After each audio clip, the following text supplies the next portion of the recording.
Hello, my name is Caitlin. I am a reseller on the eBay and Poshmark and Mercari now websites. Mercari is quickly becoming one of my better platforms. I think this week they've surpassed Poshmark in sales as far as like individual sales and also price per sale. So I have a bird. His name is Frank. He's a budgie.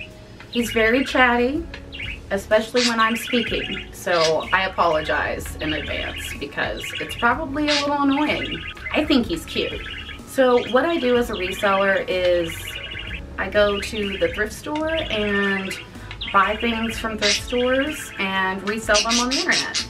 I went to my favorite spot yesterday and got a lot of good stuff. So I am going to show you what I got. So let us begin. So one of my favorite and most interesting finds, I think, is this Singer sewing basket. And if you look at the tag, to me, this looks like a 50s or 60s tag. I tried to do some research, but I could find the logos and like the time frame on those, but I could not find these labels. So gonna have to do some more research on that. The older ones do go for more. The newer ones from like the 70s or like 80s go for like $20 to $35, but the older it is, the more valuable it is, especially for Singer products. I got 4 of these beautiful glasses. These are by Libby.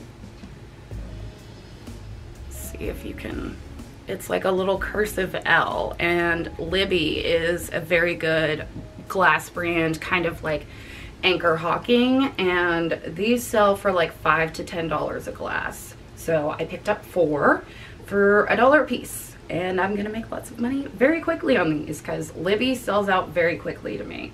This is a vintage brass bell candlestick. There's one listed on Cherish for like $1,200, but I have no idea why it's listed for $1,200. They said that it's like Tudor era, but it's definitely not.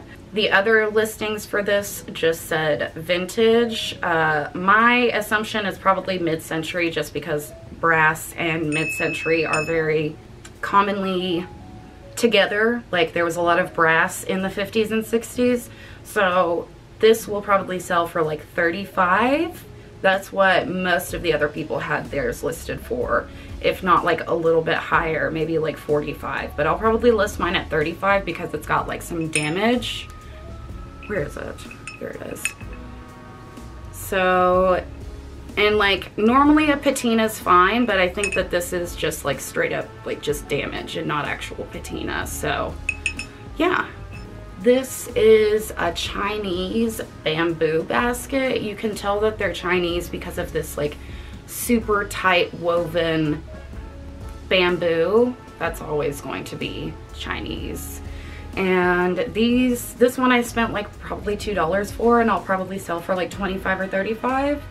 There are some baskets that can sell for like hundreds. So definitely do some research on baskets because those bad boys are worth some money. Not a lot of people know what they're looking at, so there are often many baskets in the thrift store.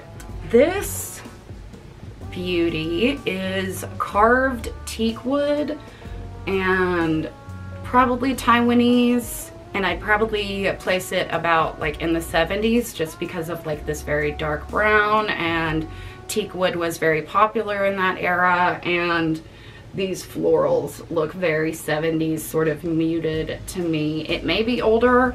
Of course, I will be doing some research on all of these just to be sure, but this bad boy, I think is like worth at least 50 bucks.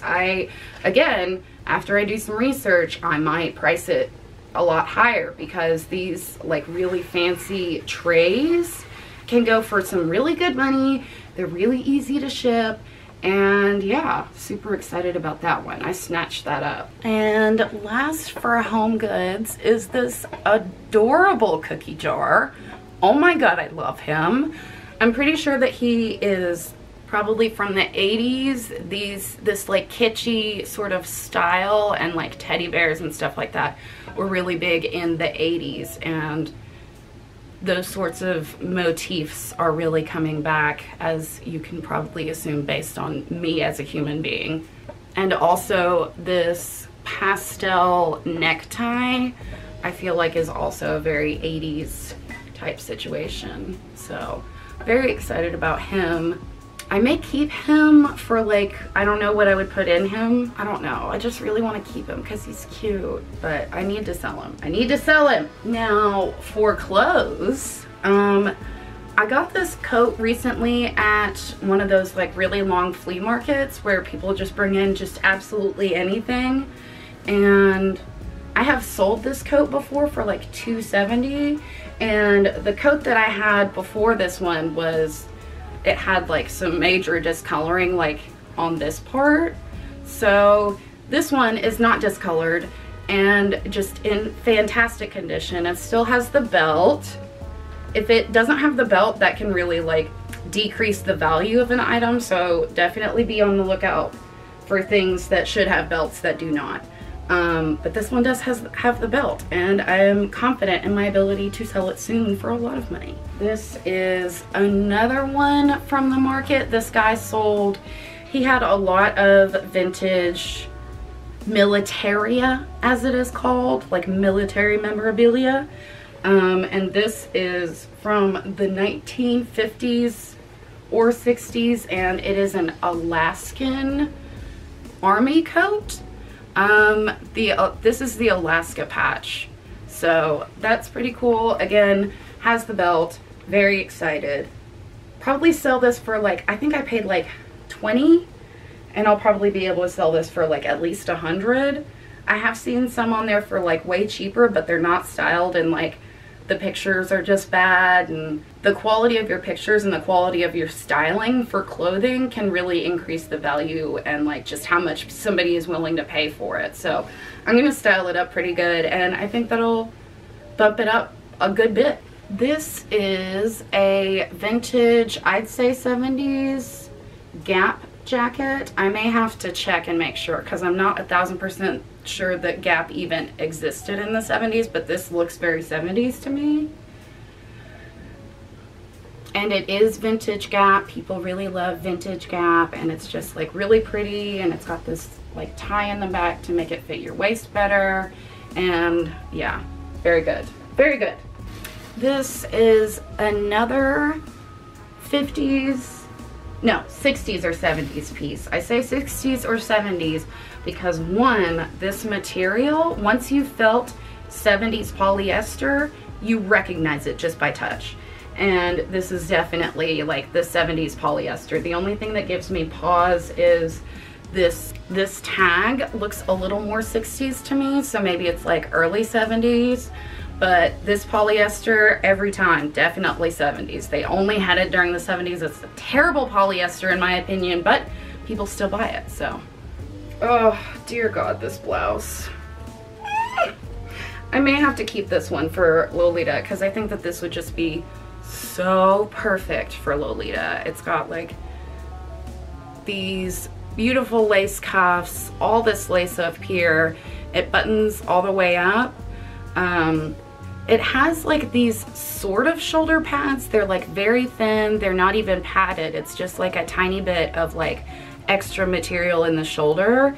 And they really did that in the 70s. Again, 80s had like the big shoulder pads, but these like really minimalist, barely there shoulder padding was very popular in the 70s, as was like this prairie inspired Victorian type style. So yeah, may have to keep this one though, because good God. This one is another fantastic Lolita possible blouse. We've got this gorgeous situation going on up here. White blouses with something fancy about them do really well because they're so, you can use them in so many ways. So I always like to check out the white blouses and look for anything sort of fancy like this. I can tell that it's 80s because you've got like these thicker shoulder pads, probably like late 80s, early 90s if I had to guess. But yeah, I just love this ruffle ascot situation. I think that that is so cool, and I think it's going to sell really well. Here we have a very cool vest. I'm going to put this one at like late 80s, early 90s. That's when these funky like boho vests really got into fashion.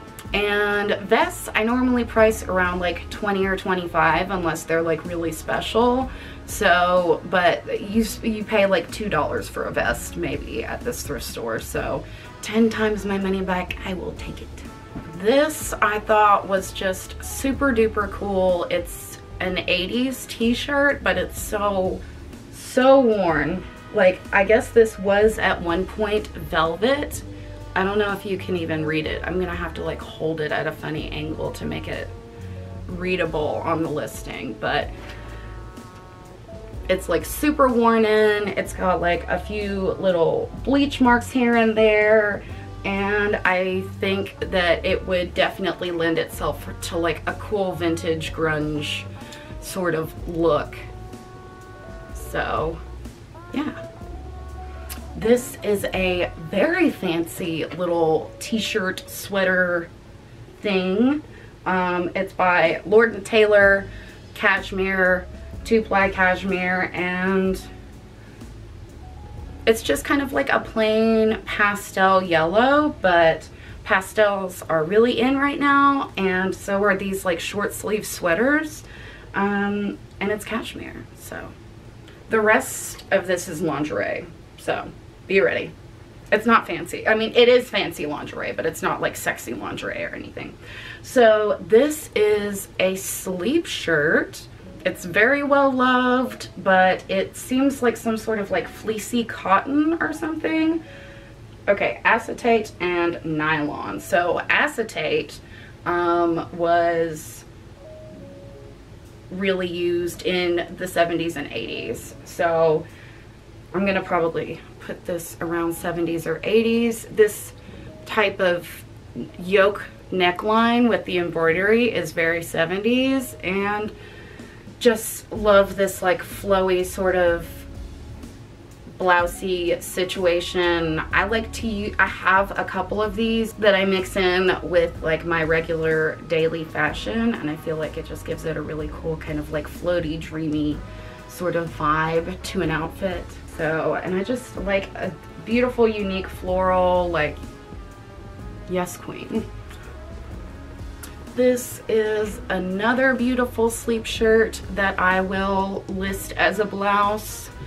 It's got this fantastic embroidery and ruffles and all of that like ruffly, girly, feminine stuff that we love so much. And like, it's this beautiful pink color. Yeah, it would make a fantastic blouse. So this is a beautiful robe set that I found. My little like sleeping jacket that I wear is a lot like this, but it's pink.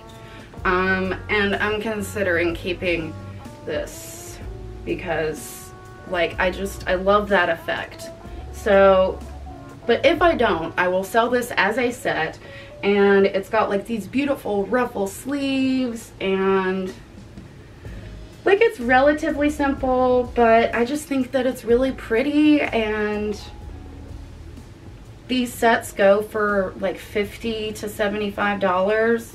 So I think definitely a good investment. And here is another sleep set that I found. This one is definitely 80s. I'm just getting all of the 80s vibes from this. Like this thickish polyester, very 80s. Maybe 70s, but probably 80s. Okay, so it was made in Hong Kong, so 70s or 80s. I just really love this. Look at that.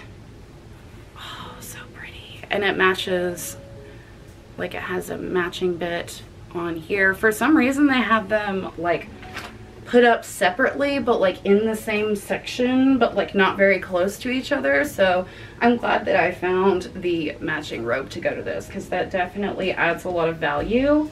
I normally don't pick up these like more loose fitted sorts of gowns, but when it comes with a matching robe, I can be convinced.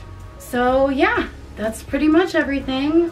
I hope you guys enjoyed seeing what I bought, and I hope that maybe seeing what I buy is going to be helpful to you to go out and buy things to resell on the internet so that you can take back your life from the corporate overlords. So good luck with that, and leave a comment saying that you no longer want to be a slave to corporate overlords. Say that 5 times fast. Okay, bye.